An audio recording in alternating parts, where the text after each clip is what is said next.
Sebelum memulai pembelajaran pada hari ini, coba salah satu pimpin doanya dulu. Rani, silahkan.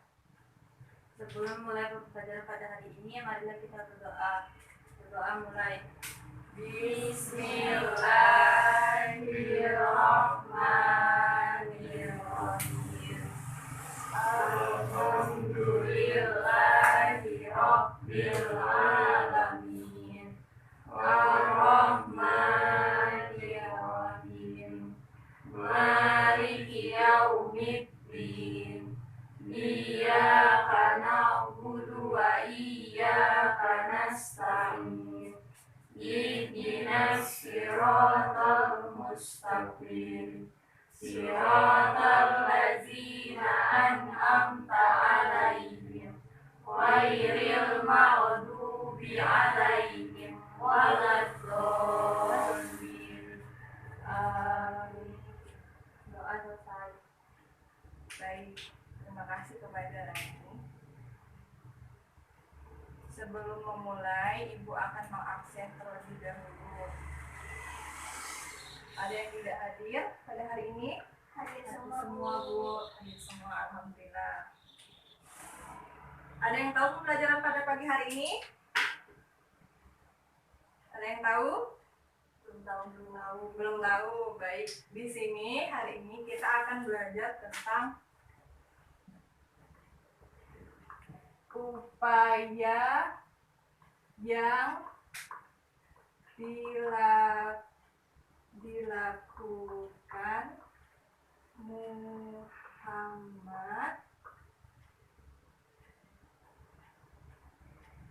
dalam membina masyarakat Madinah.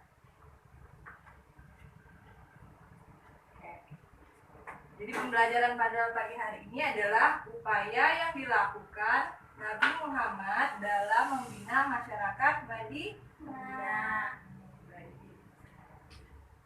Sebelum Ibu menjelaskan, ada yang tahu apa saja yang dilakukan Nabi Muhammad saat membina masyarakat di Madinah?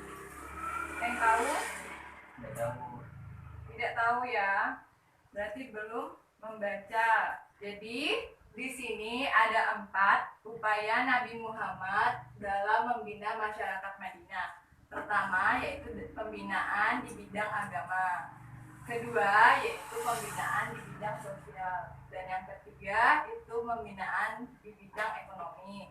Dan yang terakhir itu ada pembinaan di bidang pertahanan. Tujuan pembelajaran pada pagi hari ini itu ada siswa nanti mampu membuktikan nilai positif dari upaya Nabi Muhammad dalam membina masyarakat Madinah. Siswa mampu menampilkan hasil diskusi tentang upaya Nabi Muhammad dalam membina masyarakat Madinah.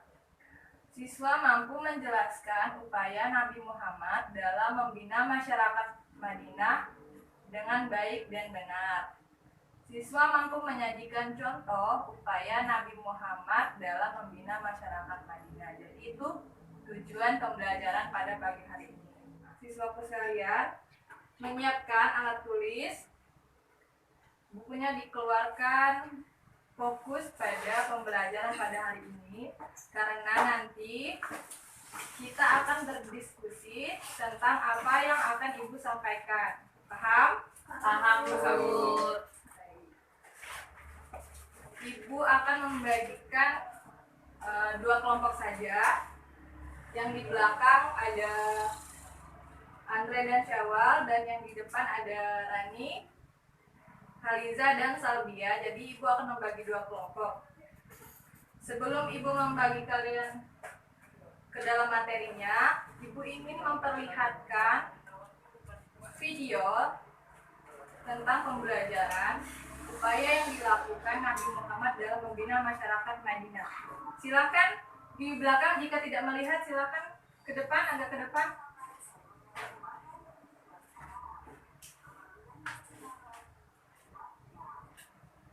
Terlihat?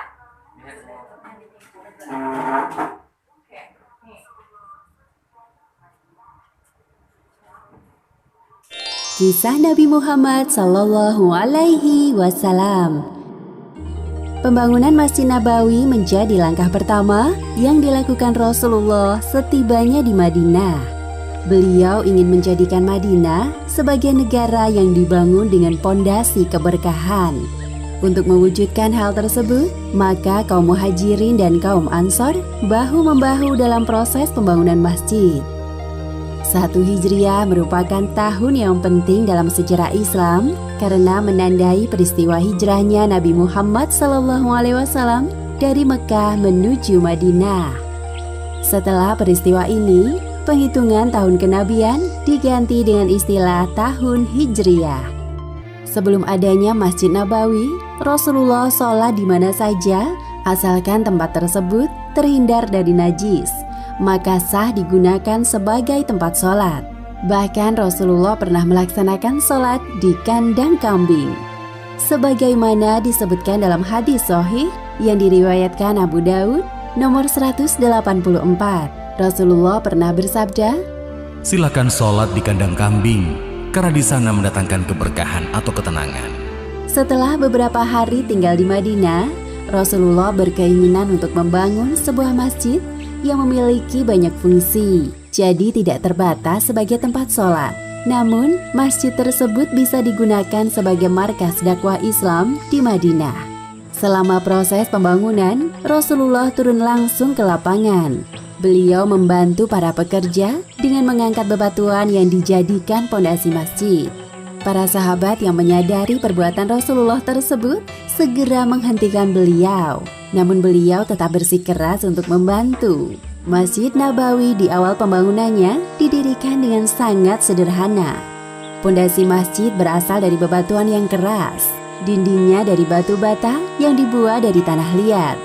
Tiang-tiang masjid berasal dari batang kurma, sedangkan untuk atapnya diambilkan dari pelepah daun kurma.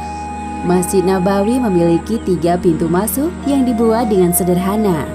Pintu yang seringkali dimasuki oleh Rasulullah adalah pintu yang berada di arah timur, atau disebut juga Bab Utsman atau Bab An-Nabi.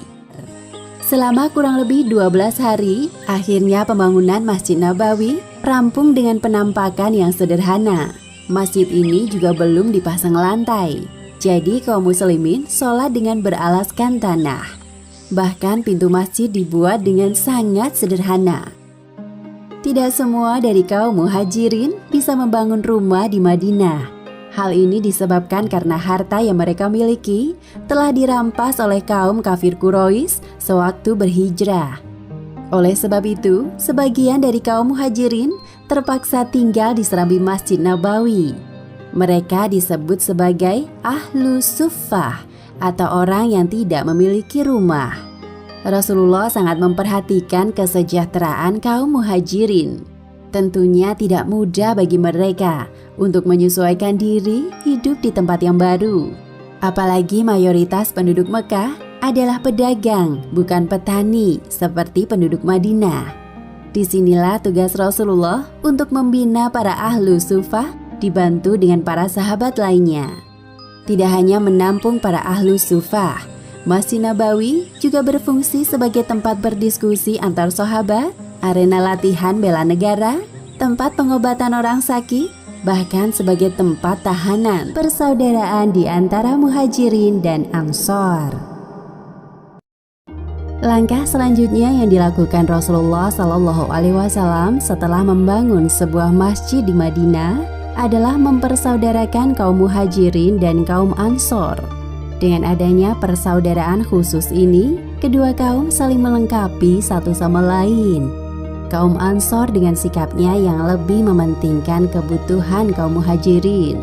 Begitu juga dengan kaum Muhajirin yang mampu menjaga diri untuk tidak memanfaatkan kebaikan dari kaum Ansor. Sebenarnya persaudaraan di antara Muhajirin dan Ansor telah terjalin sejak peristiwa Baiat Aqabah di Mekah. Kaum Ansor berjanji untuk setia membela Nabi Muhammad dan agama Islam. Namun baru setelah peristiwa hijrah, persaudaraan antara kedua kaum ini terwujud secara nyata. Julukan Ansor disematkan kepada orang-orang Muslim Madinah yang membantu perjuangan dakwah Rasulullah setelah peristiwa hijrah. Arti kata Ansor adalah penolong. Kaum Ansor berkenan menolong kaum Muhajirin untuk tinggal di tanah kelahiran mereka dengan ikhlas, tanpa mengharap imbalan apapun. Sedangkan kata Muhajirin merupakan julukan bagi orang-orang Muslim Mekah yang berhijrah ke Madinah. Rasulullah sendiri termasuk ke dalam kelompok Muhajirin.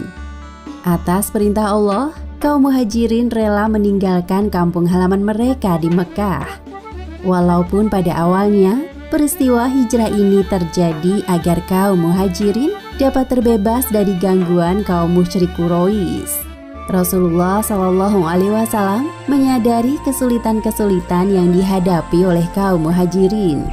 Kemudian beliau berinisiatif untuk menjalin persaudaraan khusus di antara kaum Muhajirin dan kaum Ansor. Peristiwa ini terjadi di rumah salah satu sahabat bernama Anas bin Malik. Rasulullah berharap dengan adanya persaudaraan khusus ini, kedua kaum saling tolong-menolong. Maka kesulitan yang dihadapi oleh kaum Muhajirin dapat teratasi sedikit demi sedikit dengan bantuan kaum Ansor. Rasulullah melakukannya di rumah Anas bin Malik. Rasulullah mempersaudarakan sekitar 80 orang yang dipilih secara langsung oleh beliau. Satu orang dari kaum Muhajirin dan satu lagi dari kaum Ansor. Beberapa di antaranya yaitu Abu Bakar dipersaudarakan dengan Khorijah bin Zaid. Umar bin Khattab dipersaudarakan dengan Utsman bin Malik. Salman Al-Farisi dipersaudarakan dengan Abu Darda. Dan Abdurrahman bin Auf dipersaudarakan dengan Sa'ad bin Robi.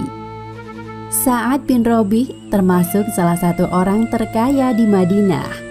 Ia menawarkan sebagian harta yang dimilikinya untuk diberikan kepada Abdurrahman bin Auf. Sa'ad bin Robi menunjukkan pasar Bani Koinuko yang biasa dikunjungi oleh para penduduk Madinah. Terbelakang Abdurrahman bin Auf adalah seorang pedagang cerdas.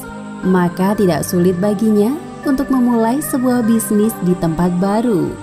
Esok hari, Abdurrahman tampak membawa beberapa liter minyak samin dan keju dari pasar. Bahkan di hari setelahnya, ia mulai berjualan di pasar yang ditunjukkan oleh Sa'ad bin Robi tersebut.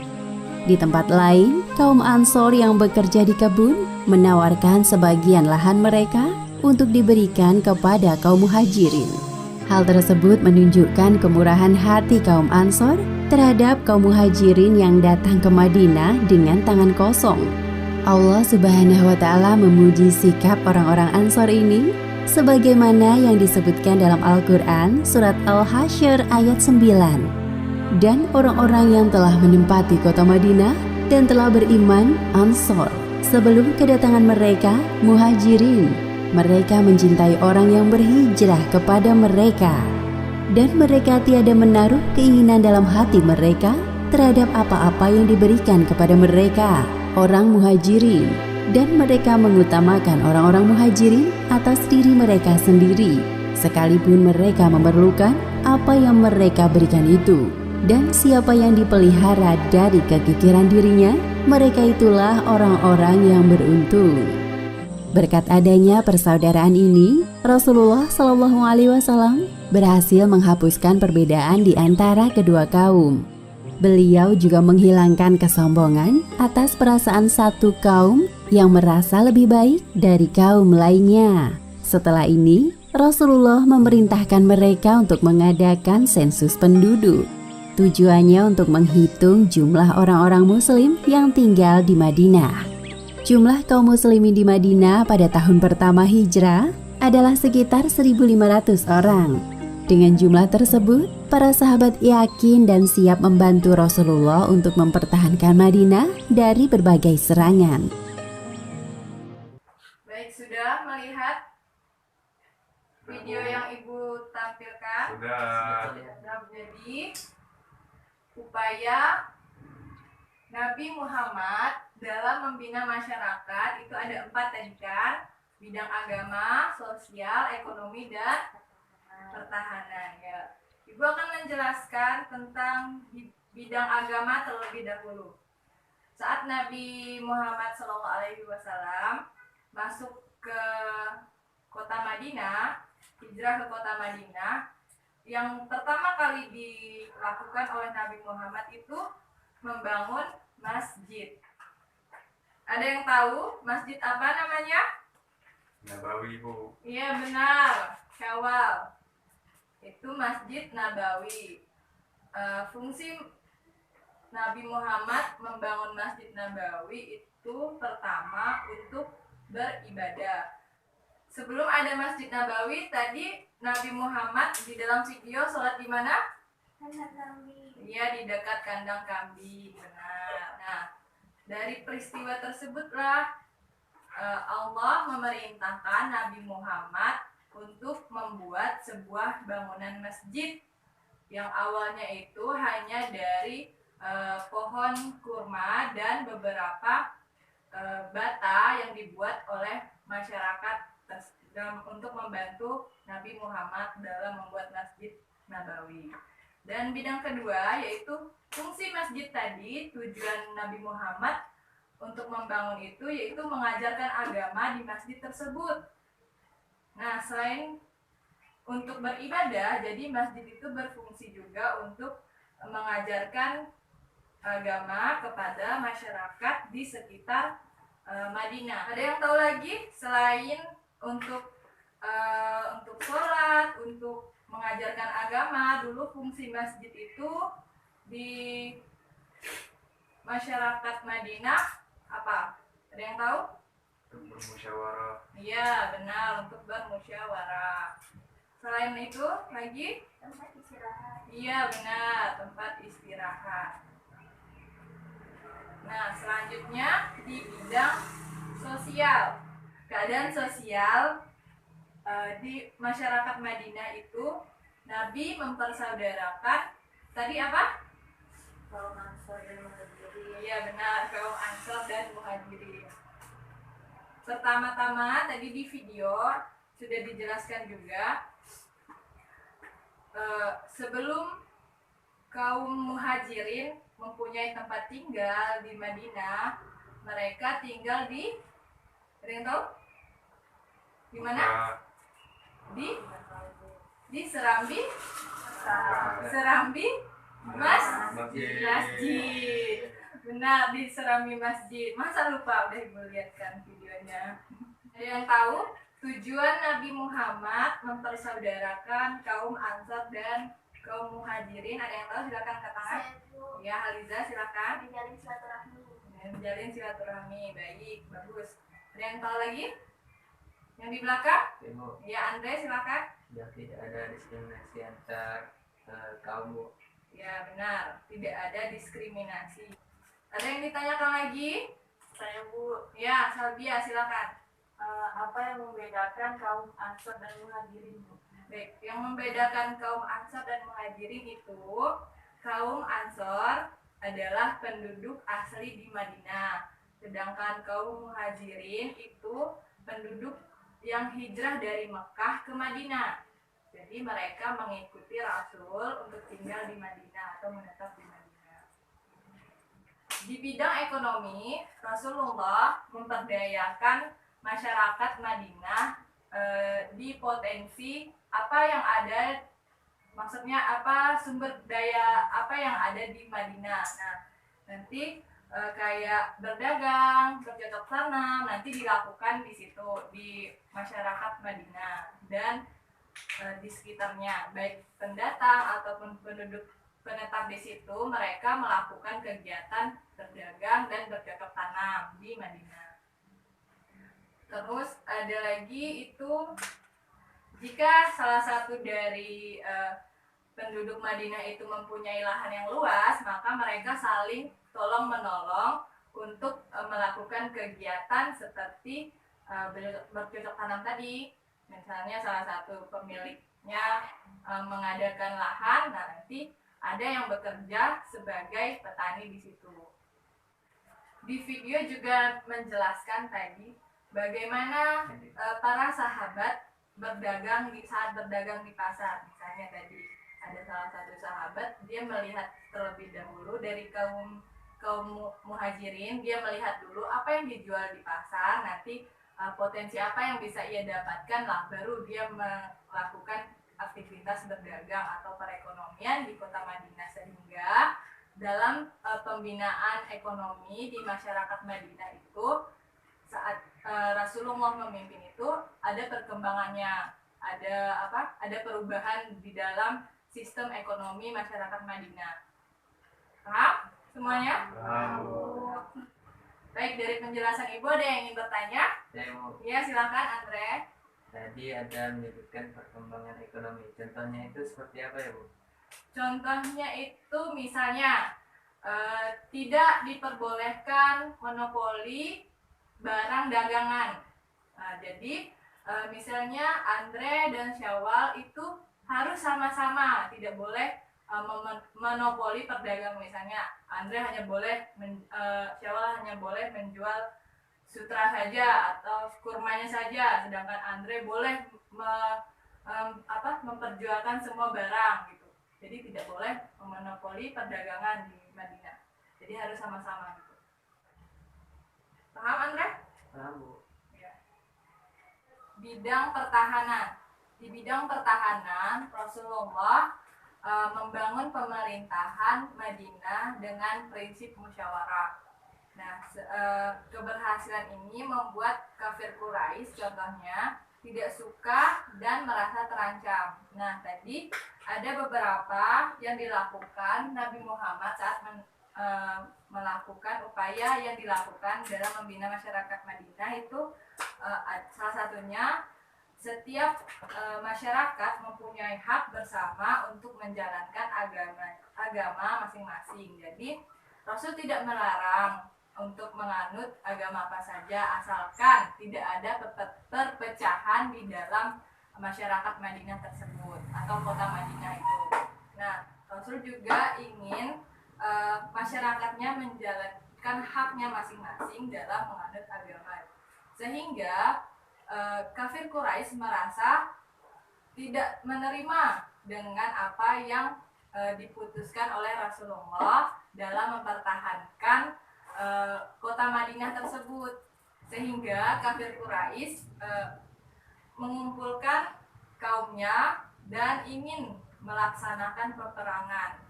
Ada yang tahu salah satu perang yang terjadi saat Nabi Muhammad membina masyarakat Madinah? Ada yang tahu? Yang dilakukan oleh kafir Quraisy, tapi Rasulullah mengetahui perang tersebut sebelum terjadi dan sudah terjadi. Perang itu dinamakan apa? Ada yang tahu? Perang Uhud, Bu. Perang Uhud, benar. Ada lagi?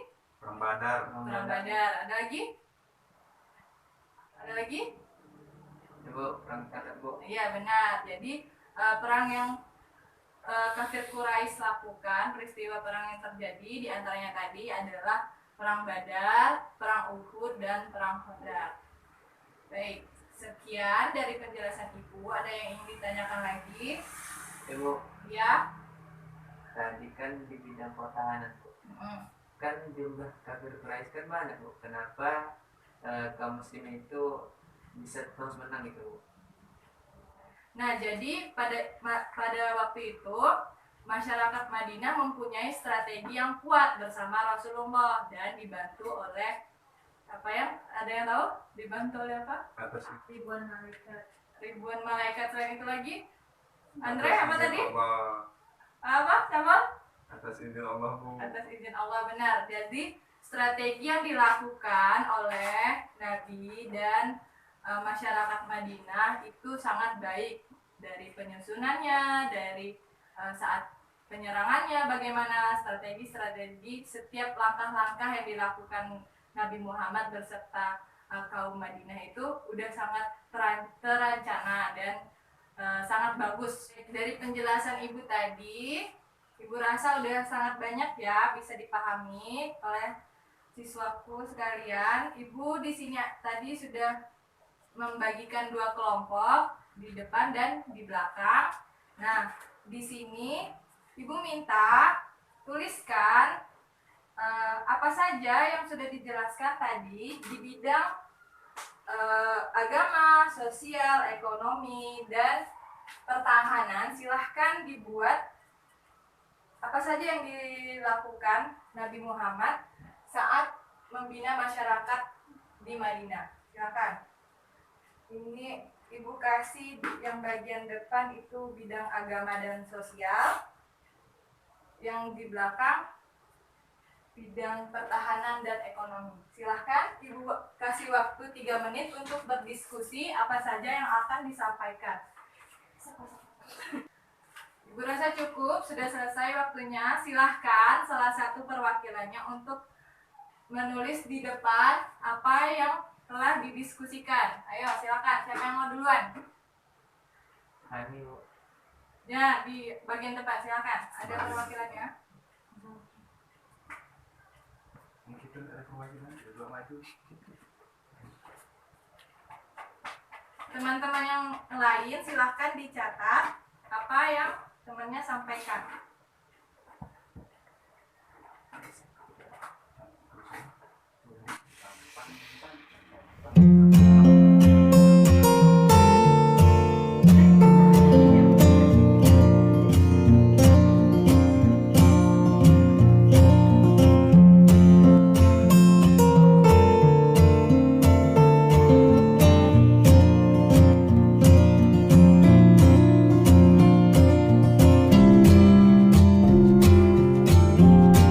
Sudah Bu. Baik. Baik, silakan Andre jelaskan. Dibaca kembali apa yang ditulis teman-temannya. Baik, yang pertama ada bidang sosial, yaitu berbuat adil dan tidak membedakan status sosial antara kaum muhajirin dan ansor. Lalu pada bidang agama, membangun Masjid Nabawi dan mengajarkan agama Islam. Lalu di bidang pertahanan, mempunyai hak-hak bersama untuk menjalankan agama masing-masing. Lalu yang kedua, wajib menghormati kota Madinah. Yang terakhir ada bidang ekonomi, pertukaran ilmu, dan juga berdagang Bu. Ya, benar. Terima kasih kepada Andre, silakan duduk. Sama Bu. Ini tadi yang dijelaskan oleh temannya dan apa yang sudah disampaikan oleh temannya, silahkan dicatat untuk siswa yang mungkin belum lengkap ini tadi. Jadi Ibu ingin salah satu dari kalian menyimpulkan hasil pembelajaran pada pagi hari ini. Saya Bu. Ya, Andre silakan. Jadi pembelajaran hari ini yang pertama itu upaya yang dilakukan Nabi Muhammad dalam membina masyarakat di Madinah itu ada 4. Yang pertama ada di bidang sosial, tadi sudah dijelaskan kawan-kawan, ada di bidang agama, ada di bidang pertahanan, dan juga ekonomi. Mungkin sekian Bu.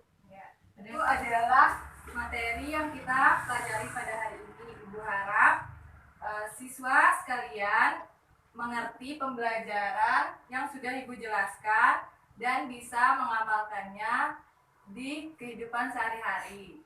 Terus dari upaya Nabi Muhammad membina masyarakat Madinah tadi, tolong diingat ada 4 di bidang agama, sosial, pertahanan, dan ekonomi. Ibu akan memberikan kalian tugas minggu depan dikumpulkan. Silahkan nanti diisi dan dijawab dengan jujur. Ini ada beberapa soalnya, silahkan dibagikan. Minggu depan kita akan membahas tentang sistem kekhalifahan. Kurasa cukup. Silahkan salah satu pimpin doa, Rani. Sebelum mengakhiri pembelajaran pada hari ini, mari kita tutup dengan doa majelis. Bismillahirrahmanirrahim. Subhanakallahumma wa bihamdika asyhadu an la ilaha illa anta astaghfiruka wa atubu ilaik. Baik, rapikan tempat duduknya. Sekian, kurang dan lebihnya mohon dimaafkan. Wabillahi taufiq wal hidayah. Wassalamualaikum warahmatullahi wabarakatuh. Waalaikumsalam